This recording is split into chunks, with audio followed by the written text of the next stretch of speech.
Boa noite, povo de Deus. É uma alegria receber todos vocês aqui nessa noite. Eu quero que todos fiquem aqui ligados comigo. Estão ligados ou não? Vamos lá, todo mundo está, né? E fico feliz de estar recebendo nossos amados que estão nos visitando, lá do Paraná. Gosto muito do Paraná, viu?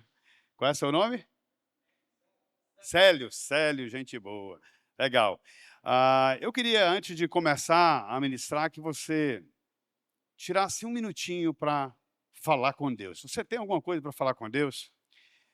Se Deus te desse um minutinho para falar com Ele, o que você falaria agora? Mas eu quero que todos façam isso, do seu jeito. Seja uma gratidão, uma expressão de gratidão, ou uma petição. Fale com Deus. Senhor Deus Todo-Poderoso, aqui estamos reunidos no seu nome.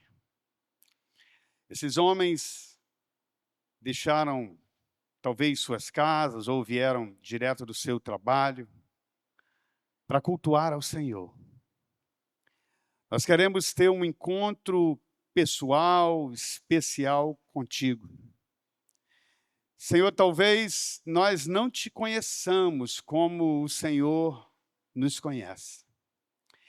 E a sua palavra diz que para ti não há impossíveis, assim como para o Senhor não há nada escondido.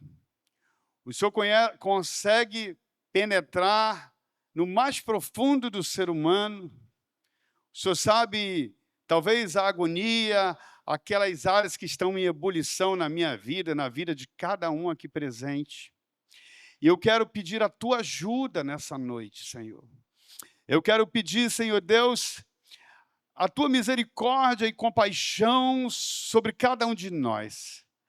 Para que, se porventura algum de nós, Senhor Deus, não está vivendo aquilo que o Senhor pensou para mim, para cada um dos meus irmãos, se nós estamos fugindo do propósito, fugindo do chamado, fugindo, Senhor Deus, daquilo que o Senhor planejou para nós, que hoje o Senhor nos traga de volta, Senhor, para o centro da sua vontade. Que não seja eu aqui, Senhor Deus, pregando de mim mesmo, mas que seja o teu Santo Espírito através da minha voz, da minha presença. Eu peço que todo o nosso ser, Senhor, com todos os sentidos, possa dizer sim, amém, para a sua verdade, para a sua palavra. Que nós saímos daqui hoje fortalecidos, que nós saímos daqui hoje decididos a caminhar uma vida de mais intimidade contigo. Em nome de Jesus eu oro. Amém, amém e amém. Você pode aplaudir o Senhor, por favor. Preciso dizer que essa série aqui, para aqueles que estão nos visitando, hoje é o nosso terceiro tema, o terceiro encontro. E nós vamos estar falando um pouco sobre o tema da culpa ao perdão, curando um coração ferido. Então, vamos falar hoje sobre esse tema. Aí pode colocar, Léo, sobre a culpa, né? Da culpa ao perdão. Eu gostaria de começar com uma pergunta. A pergunta é: o que é culpa? O que é culpa? Se alguém diz assim, a culpa é tua, ele está dizendo o quê? Ou quando você mesmo diz, a culpa é minha, o que é que essa pessoa está querendo comunicar quando diz isso? Está aberto aí, alguém quer participar? Rapidinho. De um por um, para não ter confusão. Bem, eu acho que a culpa é que eu causei o problema a alguém. Certo. Legal. Alguém mais quer participar? Tem outro entendimento sobre o que é culpa? Eu acredito que a culpa ela é algo que foi cometido de errado. Por isso, culpa, né? Sim. Tá certo, as duas colocações. Mais alguém pensa diferente? Mais um, para fechar a pergunta. O que é culpa? Por que alguém foi atribuído culpa a alguém? Né? Ou por que alguém mesmo admitiu, eu sou culpado? É mais raro esse, né? Eu sou culpado. Podem cortar o meu pescoço. Lembro de Jonas no barco, né? ali na tormenta, e ele diz: me jogue. Eu reconheço que eu sou culpa. Então, em suma, culpa tem a ver com transgressão de uma lei, a quebra de uma lei. Porque se você imagina que se está num tribunal julgando uma causa, o juiz ele vai pegar diversas testemunhas, acusação, defesa, para ele fazer uma conclusão, e ele vai dar o quê? Um veredito. Esse veredito vai estar sempre voltado para leis. Lei civil, também a lei moral e a lei espiritual. E no final disso, ele vai declarar aquela pessoa como culpado, né? E quando ele declara essa pessoa culpada, essa pessoa vai receber o que, gente boa? Uma sentença. E essa sentença significa o que, gente boa? Que ela vai... Não entendi. Olha o microfone aí. Pode pegar para a gente ouvir, todo mundo ouvir. Seria uma punição pelo ato que ela cometeu. Ela vai receber uma consequência. Normalmente, o veredito tem a ver com anos de prisão. Um período, ao menos um período de prisão.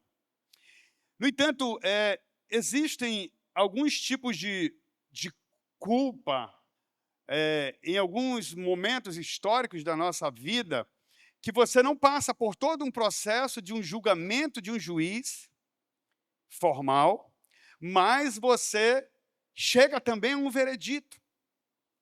Você concorda que, em algum momento, você falhou com aquela lei, com uma lei, e o veredito de culpa lhe leva a uma prisão. Algumas das pessoas vivem prisões morais. Ela sabe que ela fez algo que até hoje a persegue. Ela sabe que ela tem uma dívida não confessada, não tratada, não resolvida. E que alguns até pensam, eu estou pagando por aquilo. Não é verdade? Vocês lembram da história de José, que nós falamos semana passada, quando Jacó morre, os irmãos vão com José e diz, lembra-te do que nosso pai falou, e agora, por favor, nós vamos ser seus escravos, seja benevolente conosco. E José tinha entendido o propósito de Deus, ele diz, não se preocupem, eu não vou fazer mal a vocês. Vocês intentaram mal contra mim, mas o Senhor tornou em bem para que eu pudesse preservar a vida de vocês. Então, aqueles homens, eles carregavam uma culpa durante anos, talvez 15, 20, mais de 20 anos, com aquela certeza de que eles tinham cometido um delito, eles tinham quebrado a lei, né? Que ao invés de proteger o seu irmão, eles intentaram matá-lo, venderam como escravo, e aquela culpa que eles mesmos tinham, os perseguiam por anos e anos de vida. Eu queria fazer uma pergunta para você, coloca aí, Beto. E eu gostaria que vocês pensassem, por isso que eu peço que, se puder, não perca esse momento que nós temos aqui hoje. É o próximo, não. Cadê o Lael? É o penúltimo, lá embaixo. Ele não fez. Primeira pergunta aí, qual é... a pergunta é assim, ó. Suponhamos que fosse possível mensurar e classificar tipos de pecados por nível de gravidade. Suponhamos que tivesse nível de gravidade de pecado. Nós sabemos que não tem, né? Pecado é transgredir a lei de Deus. A pergunta é, qual o maior pecado que você já cometeu? Pense nisso por um minuto. Pode tirar, Beto. Volta para o anterior. Qual o maior pecado que você já cometeu?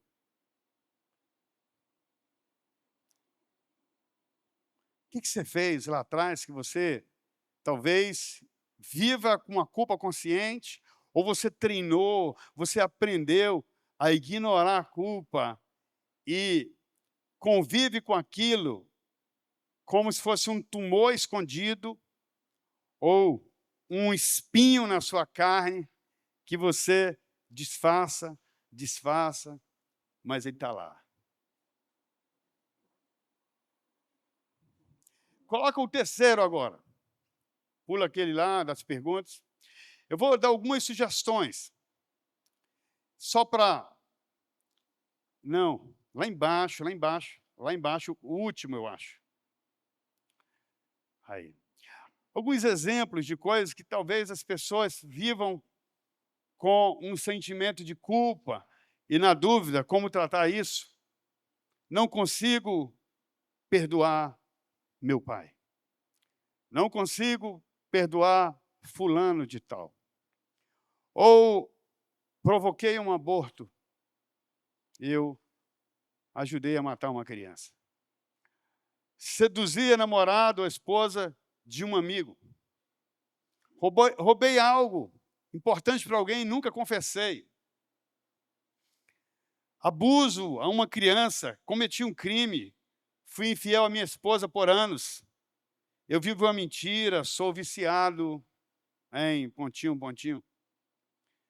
Sou homossexual. Me culpo por ser um covarde diante da vida.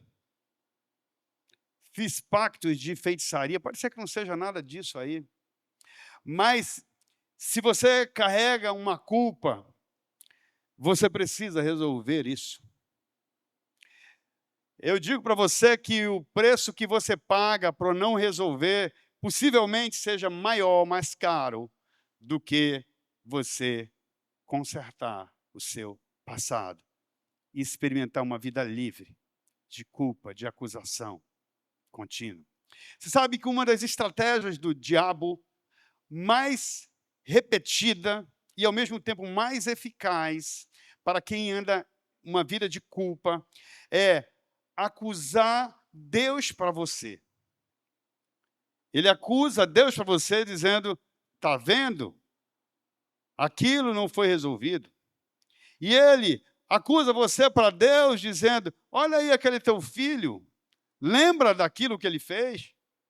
E como é que nós tratamos isso de uma maneira cristã, enfrentando de fato de frente? É quando a gente conserta diante de Deus a culpa. A outra pergunta, volta para o anterior, só sobe um a menos. Sentido isso. A segunda pergunta é, você já pagou? Nós falamos que a culpa é resultado de um julgamento. A culpa é resultado de um veredito. Então, a culpa, consciente ou não, querendo resolver ou não, vai gerar uma consequência. Então, a pergunta é, você já pagou? Ou está pagando por ele, por esse pecado que nós citamos há pouco? Já vi homens, grande potencial, e parece que eles vivem naquele elástico do bungee jump, está certo o nome? Que o cara se joga lá naquele negócio, ele parece que vai caindo, só que o elástico puxa de volta, né? Agora imagine isso na vida. Ele vai vencendo, quando ele vai conseguir a vitória, volta para a estaca zero, começa tudo de novo. E ele vive nesse ciclo vicioso. Possivelmente, porque ele precisa tratar algumas coisas. Não, pastor, isso não funciona assim, não. Funciona. Tem muitas coisas na Bíblia. Vocês lembram daquele momento que Davi estava enfrentando uma dificuldade do seu governo, que não chovia e tal, e ele procurou buscar o Senhor. Por que não está tendo, que a gente não tem chuva, que a gente não prospera? E havia algo não resolvido lá atrás de Saul, quando ele matou todos os sacerdotes, né, perseguindo Davi, e ali teve que ter um tratado. Você diz, a gente está no tempo da graça. É verdade. Nós recebemos um favor de Deus que nós não merecemos. Isso não significa que eu não tenho que pagar a dívida que eu estou devendo. Eu já falei isso para vocês, né? Se eu me converto hoje devendo o cartão do Carrefour, da Visa, da Mastercard, não sei mais do que, e mais uns irmãos que eu fiz um empréstimo, as coisas velhas se passaram, tudo se fez novo, menos as dívidas. Ele quer dizer o seguinte: você de fato nasceu de novo, se você morrer hoje, diante de Deus, o Senhor Jesus já pagou a tua dívida. Mas se você precisa resolver alguma coisa, tem que fazer igual o Zaqueu, fazer o caminho de volta e dizer: eu encontrei Jesus, eu vim aqui devolver 5 vezes mais o que eu roubei de vocês. Porque eu sou um novo homem. Então, isso precisa, de fato, acontecer. É um fruto da mudança e não uma responsabilidade de dizer, vira a página, empurra para debaixo do tapete, vamos levando, agora a gente está noutra. Não funciona assim com Deus. Precisa consertar. Então, nós queremos contar rapidamente, lá em Salmo 32, Davi experimenta uma situação muito desagradável. Salmo 32, versículo 1, diz assim: como é feliz aquele cuja desobediência é perdoada, cujo pecado é coberto. Sim, como é feliz aquele cuja culpa o Senhor não leva em conta, cuja consciência é sempre sincera. Enquanto me recusei a confessar o meu pecado, meu corpo definhou. Esse cara adoeceu. E eu gemia o dia inteiro. Versículo 4. Dia e noite tua mão pesava sobre mim, minha força evaporou como água no calor do verão. Culpa, como dói. Finalmente, confessei a ti todos os meus pecados, não me escondi mais a minha culpa. Diz comigo: confessarei ao Senhor a minha rebeldia e tu perdoar-te toda a minha culpa ou o meu pecado. Portanto, todos os que forem fiéis, orem a ti enquanto há tempo, para que não se afoguem quando vier a inundação. Veja aqui o que Davi experimenta aqui naquele caso de adultério com Betseba, que foi algo horrível, terrível, assustador, realizado pelo homem segundo o coração de Deus. Ele desejou uma mulher, se deitou com ela, engravidou aquela mulher, depois trouxe o marido dela, tentou seduzir o marido dela, se deitar com ela para encobrir o seu pecado, não deu certo, o homem não foi se deitar com ela, ele disse: então vou matar esse cara. Olha que mente. Então ele manda aquele homem, Urias, de volta para a guerra, com uma carta na mão, dizendo para Joabe: coloca ele no fronte mais perigoso, de maior risco. Então, Joabe, aquele que a gente chama, né, nós mais jovens, macaco velho, né, ele já entendeu tudo, esse cara aprontou alguma lá, está mandando matar o rapaz. E ali ele comete aquele crime. Depois que a mulher passa o luto, ele traz ela para dentro do palácio. E aí continua vivendo, igual muitos de nós. Continua vivendo. Continua governando a nação, continua tomando as decisões, dando as ordens, recebendo aquilo que fazia parte da sua função como rei.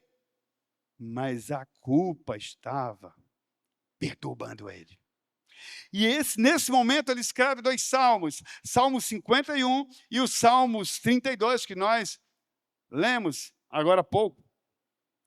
E aí, meus amados, Davi, depois de sofrer muito, teve aquele episódio em que ele foi confrontado por Natã, né? E ali ele entendeu uma coisa. Ele não disse: pequei contra Urias, está lá no Salmo 51 isso. Ele não disse: pequei contra Betseba. Ele não disse: eu pequei contra a minha equipe, porque eles sabem agora de tudo. Ele disse: pequei contra ti e fiz o que não era reto aos teus olhos. Lembre-se então que o primeiro ponto da culpa é que ela vem sobre nós porque nós pecamos contra o Deus Todo-Poderoso, o soberano de Israel. O nosso Deus, o soberano.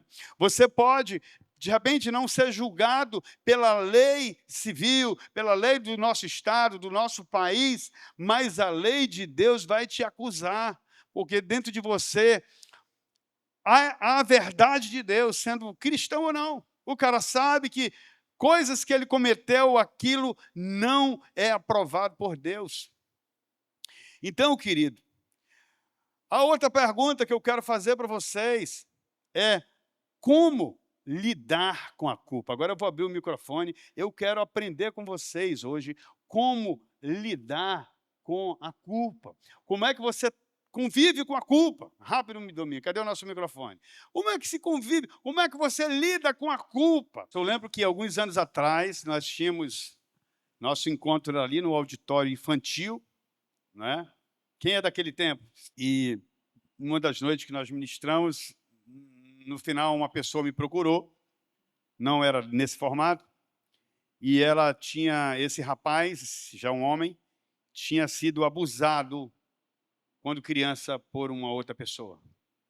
E naquele dia nós falamos sobre perdão também, mais especificamente, e ele entendeu em Deus que deveria perdoar aquela pessoa.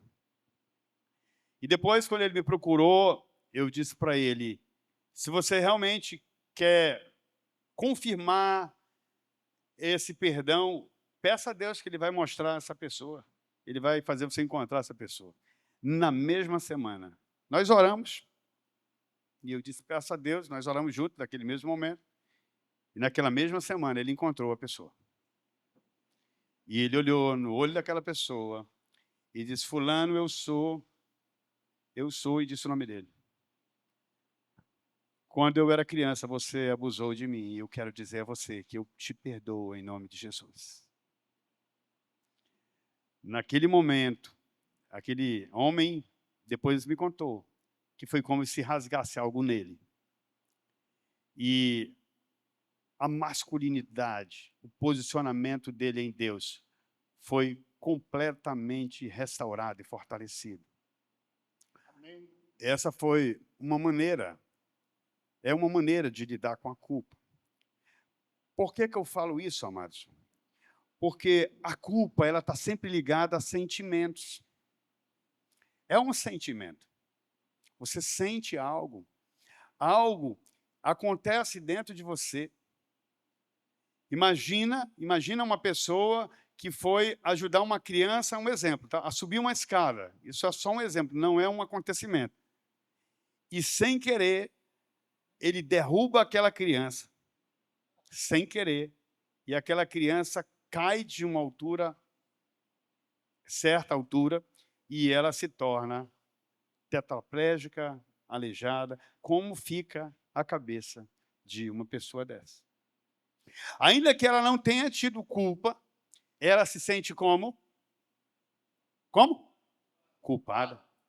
Então, há culpa que você não tem, mas que você tem o sentimento, como se tivesse culpa.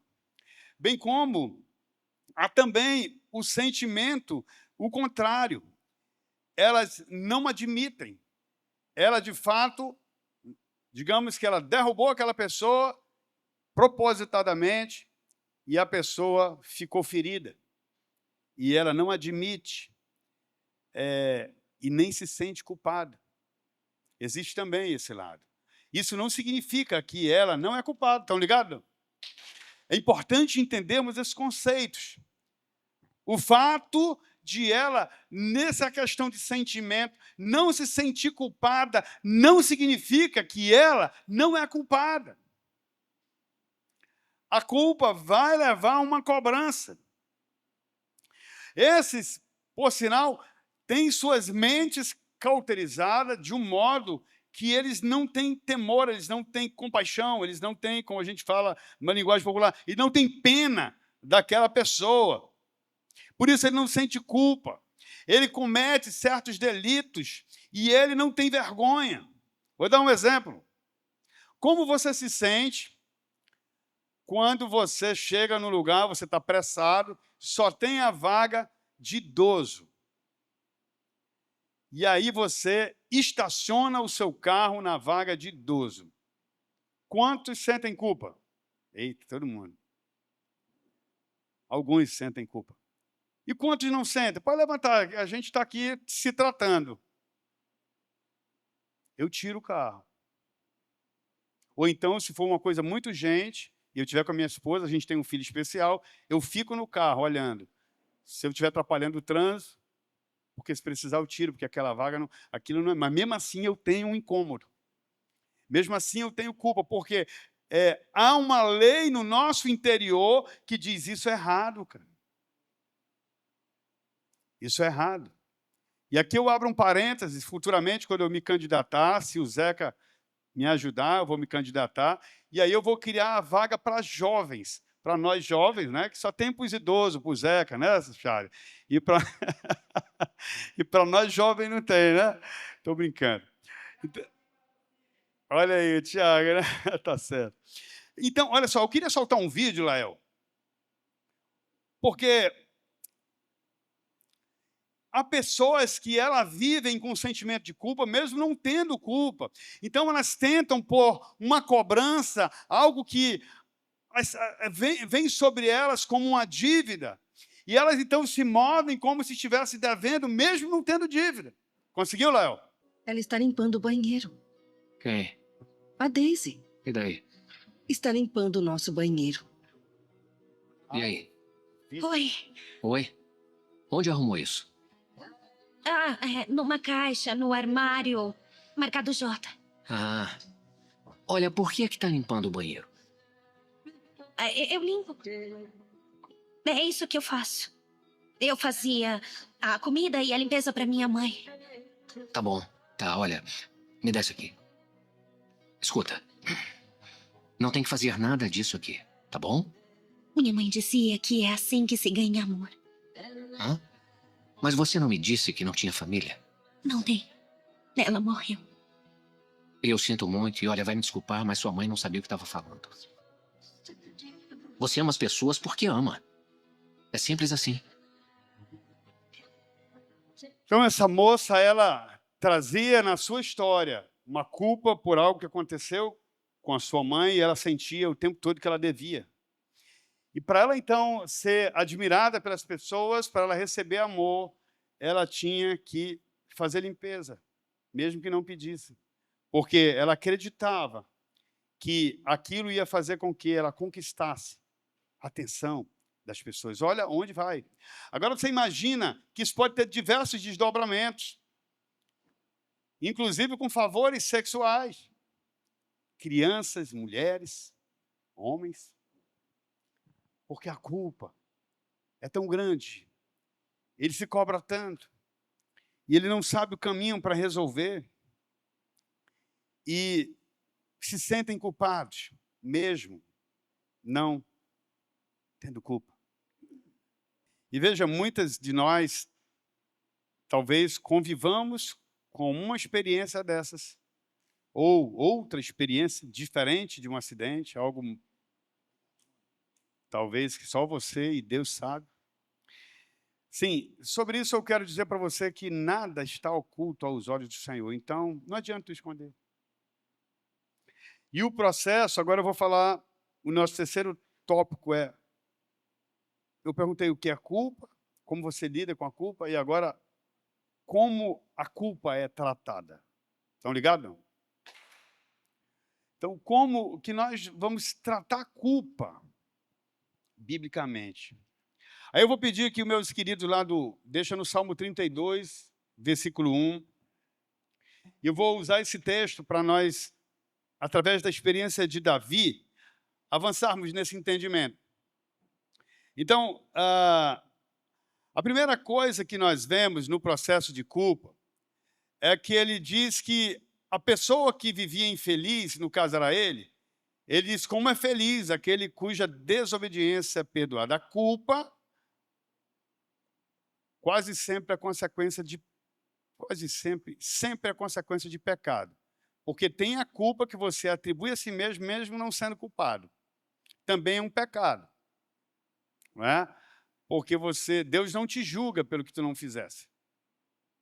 Mas veja, um sentimento, esse sentimento gera um entendimento, esse entendimento gera um comportamento. E esse comportamento, ele pode estar dizendo, eu estou condenado. O veredito é culpado. Então, quando Davi começou a enfrentar, depois vocês podem ler o Salmo 51. Vamos hoje focar só no 32 por conta do nosso tempo. Então ele disse: como é feliz aquele cuja desobediência é perdoada, cujo o pecado é coberto. Versículo 2. Sim, como é feliz aquele cuja culpa o Senhor não leva em conta, cuja consciência é sempre sincera. Então ele está dizendo que há dois tipos de pessoas nele mesmo, no próprio Davi. Uma pessoa que conhecia uma vida infeliz e uma pessoa que encontrou o caminho para tratar a culpa, e ele chama esse cara de feliz. No entanto, ele coloca um superlativo, ele coloca algo que expressa um sentimento mais que comum, maior que o comum. Por isso que ele diz: como é feliz aquele cuja culpa o Senhor não leva em conta. Quando ele está dizendo não leva em conta, ele está dizendo que já resolveu o seu problema. Pode passar. E aí o versículo 3, ele diz: enquanto. Aí ele conta a história dele. Talvez seja a sua história também. Talvez você esteja no enquanto.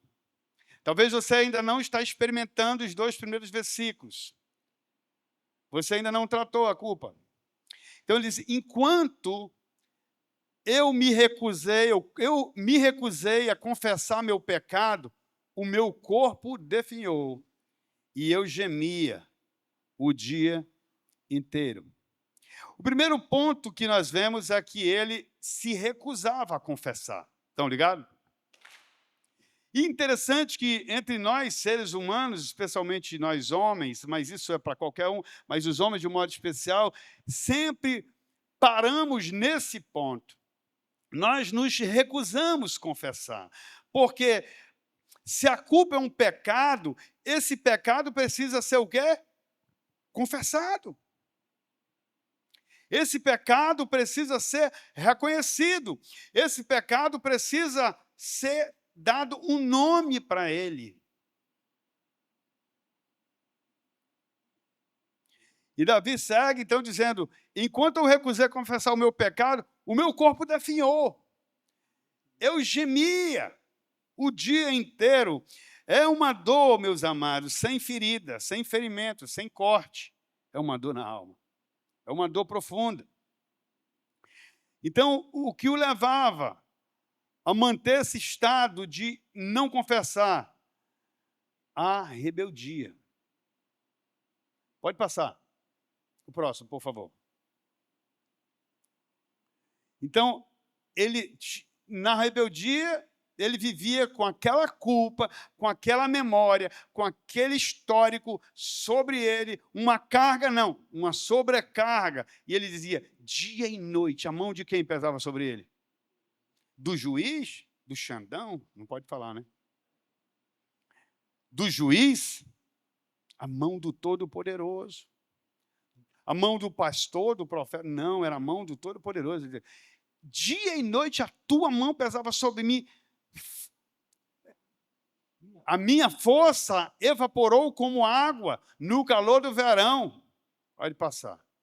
Então, aí nós vemos que Davi sentiu o peso da mão de Deus sobre ele, mesmo sendo ele o rei, de modo que ele não tinha força para prosseguir. Versículo 5 diz, coloca aí, querido, 5. Finalmente, confessei. Então, muitos de nós estamos entre essa resistência, enquanto me recusei, uns poucos estão no finalmente. A maioria está no recusei, então ele sai levando, ele continua nas atividades dele, às vezes ele é um líder ministerial, ele toca no louvor, ele prega na igreja, ele tem uma classe, ele tem um pequeno grupo, ele ajuda os necessitados, ele faz muitas coisas. Aparentemente, ele está super bem, mas ele sabe que a mão do Todo-Poderoso está sobre ele, porque Deus não se empolga, não se impressiona com o que eu e você fazemos para ele. Ele se importa como nós estamos diante dele. Que veste nós usamos? Veste de verdade, veste de louvor, veste de mentira, veste de pecado. E aí, o que faz com que a gente fique lá atrás, no enquanto me recusei, é o orgulho. O que vão pensar de mim se eu falar? Cara, deixa de ser leso, mano. Deus já sabe. Deus já sabe. Porque o primeiro processo do tratamento é com Deus. É o que o Moisés faz. Esse é o primeiro processo. É você confessar ao Senhor. Mesmo que alguém tenha te ofendido e você odeia aquela pessoa até hoje, como foi o caso daquele irmão que foi abusado na infância, ele tinha que liberar perdão, porque aquilo estava dentro dele. Ele precisava tratar aquilo. Então, o orgulho de confessar o seu pecado, a sua culpa a Deus, não deixa ele passar, não deixa ele chegar no finalmente. Não deixa ele chegar no finalmente. Mas ele chega no finalmente, como está no texto, confessei a ti todos os meus pecados e não escondi nada. Eu não escondi nada daquilo que me causava culpa. Eu não escondi mais o meu pecado. Eu trouxe à luz aquilo que estava no passado.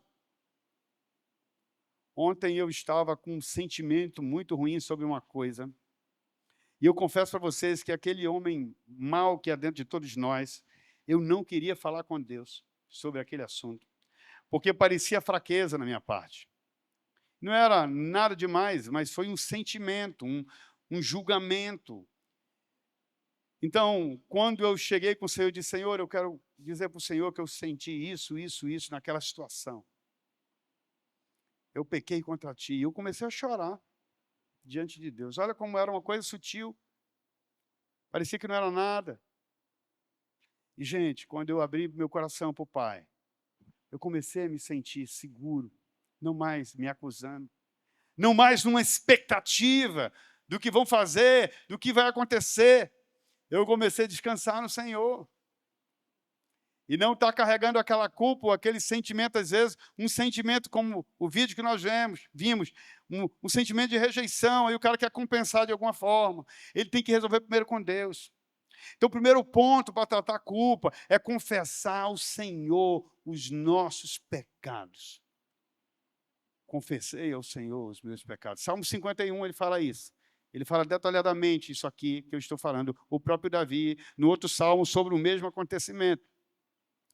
Então, o versículo 4, ele diz aí, ó, vamos ler.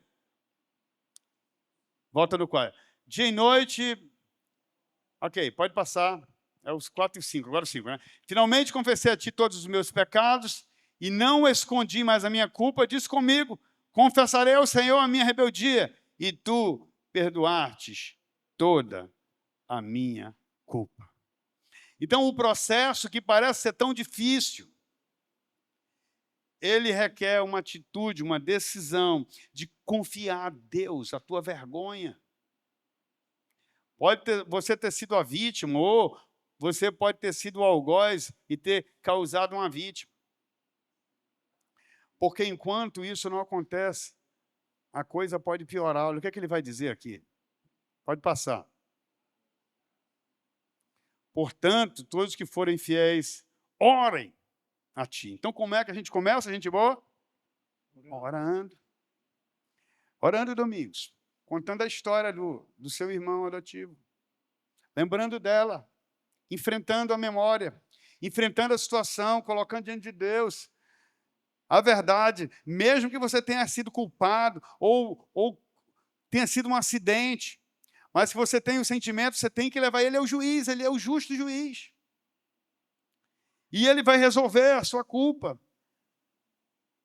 Porque se você não fizer isso, você pode se afogar em meio a essa culpa. Está aí o texto. Enquanto há tempo. Portanto, queridos, o processo de confissão, de tratamento da culpa, leva um devido tempo. Quanto tempo é? Não sei.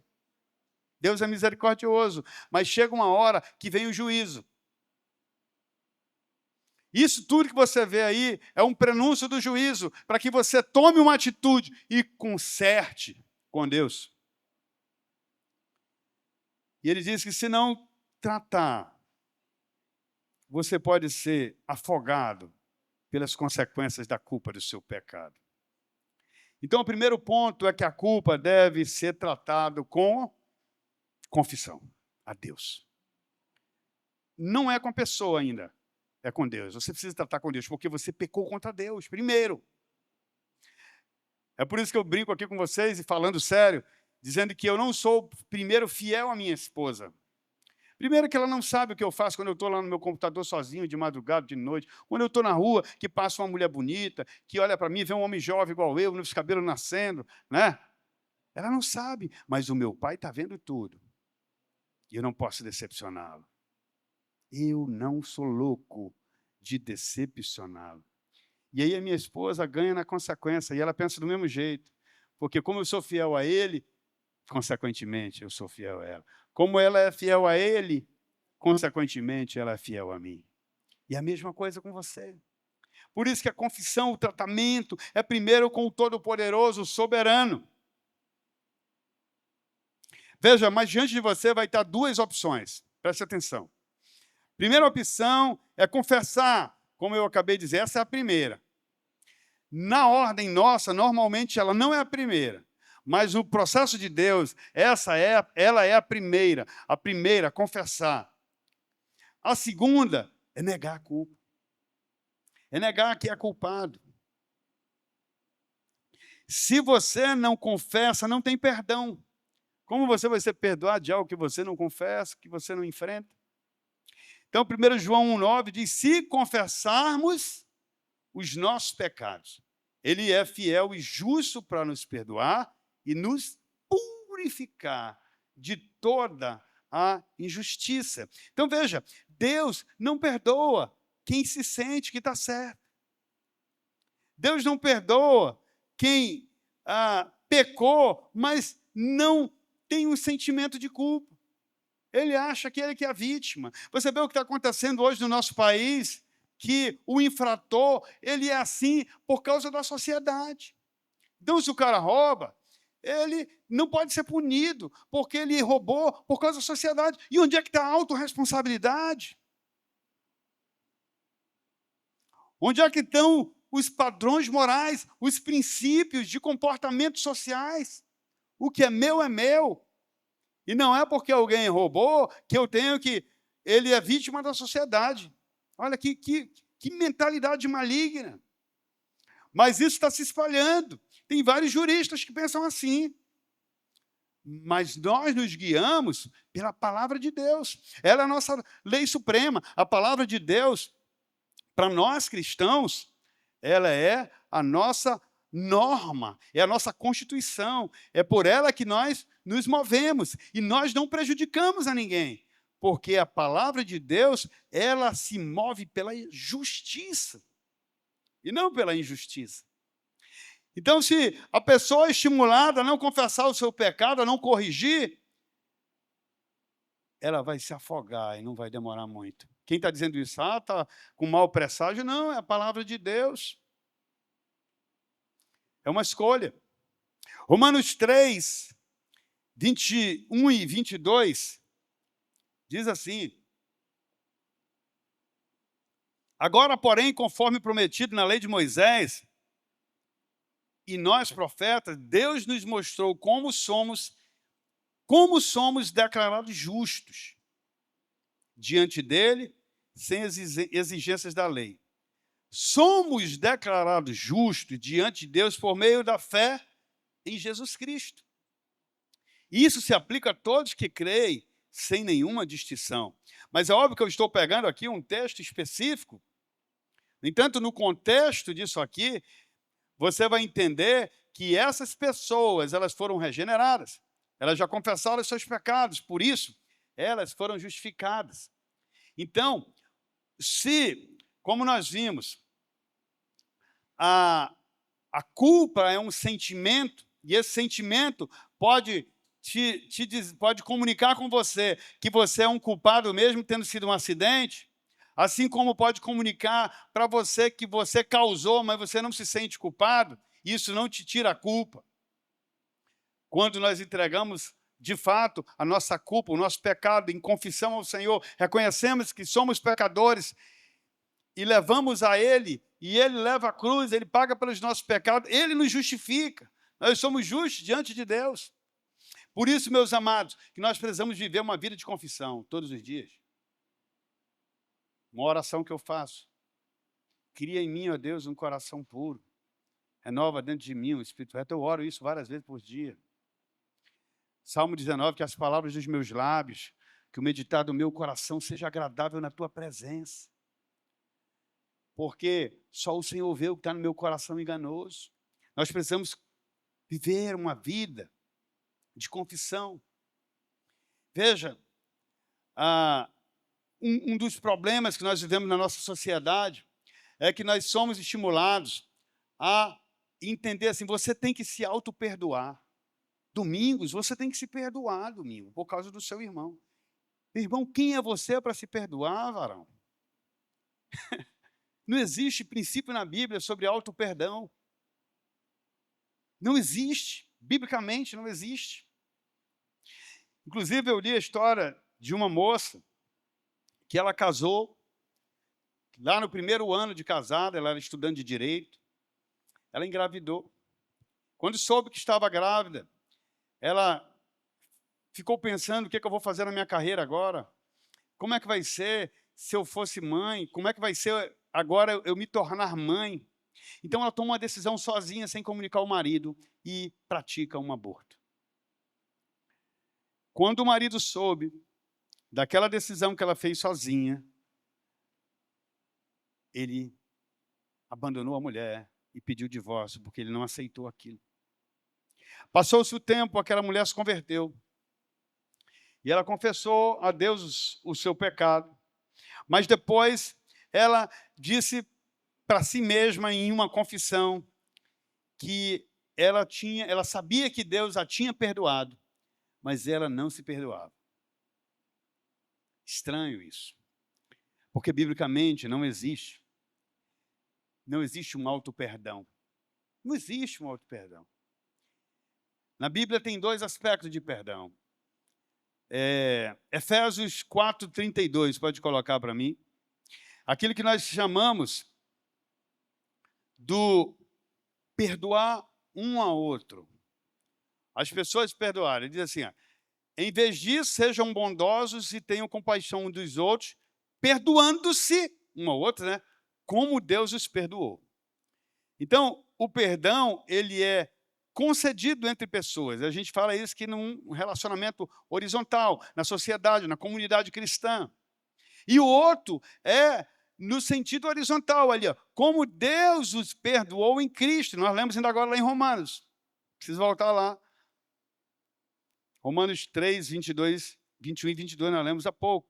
Então, é claro que só há duas expressões de ensino bíblico a respeito do perdão, por mais que hajam alguns esforços para dizer, para justificar, entre aspas, a tal da psicologia cristã, que ela é totalmente integracionista. Ela não é nada cristã, porque ela pega os fundamentos humanistas e aplica algum, entre aspas, princípio ou uma parte de um princípio bíblico para justificar um entendimento humano. Então, não existe biblicamente uma pessoa se perdoar. Eu mesmo fui ensinado errado. Quando eu entendi biblicamente isso, eu mudei meu pensamento. O que acontece é que você precisa, de fato, aceitar o perdão de Deus quando você confessa. E quando você confessa a Deus, você, de fato, está perdoado. Ah, mas, pastor, eu continuo tendo aquele sentimento. Você continua repetindo o perdão. Não vai demorar muito. Você não vai mais sentir nada. Estão ligados? É por isso que acontece assim, quando um marido trai a esposa, que a gente vai tratar, e a gente vê que está na hora dele confessar para aquela esposa, precisa ter um período de caminhada para que naturalmente ela já veja frutos de mudança naquela pessoa. Né? Que ela veja que, de fato, Deus tratou a vida daquele homem e ele é um homem livre. Mas aí quando ele chega e conta, eu fui infiel a você há 10 anos atrás. Olha só, preste atenção aqui, gente boa. Aí ela vai ouvir aquilo 10 anos atrás, mas na cabeça dela foi hoje. Então ela começa o processo de reações a respeito daquilo. Inclusive tem um filme de um casal que se divorcia já com 70 e X anos, porque ele confessa para ela que lá atrás, no começo do relacionamento dela, ele tinha sido infiel a ela e nunca mais tinha sido, mas ela não aceitou aquilo e acabou no filme eles se separando, né? Porque havia um processo que precisava biblicamente ser aplicado. O primeiro processo é você admitir que você falhou. Você já consertou com Deus, legal? Ele vai ajudar a cuidar do resto. E quando ela disser, você é isso, você é aquilo, você vai dizer, é verdade, eu falhei com você. Eu fui desleal com você. Eu lhe traí. Mas eu não sou mais aquele homem. Agora eu sou o homem que você sempre pensou que eu era. Uau! E quando ela acusar, você vai dizer, me perdoe, você tem razão. E à medida que você vai tratando dessa maneira, não vai demorar tanto. E ela vai entender que, de fato, você é um novo homem em Cristo. E que você foi limpo, você está perdoado, você foi tratado, você foi curado. E aí a culpa não te acusa mais. Não tem como Satanás acusar. Porque se ela vier e dizer de novo, fulano de tal, você me traiu, eu não sou mais aquele fulano. Eu sou um novo homem em Cristo Jesus, um homem fiel e leal a você. O homem que eu deveria ter sido a vida toda, mas o Senhor me perdoou e hoje eu sou um novo homem. Você tem um marido fiel e leal. Eu duvido com você, pode ser a mulher mais dura que tem, se você usar a palavra no princípio da maneira certa, se com o passar do tempo, ela não vai entender que de fato você mudou e ela vai ver frutos. Né?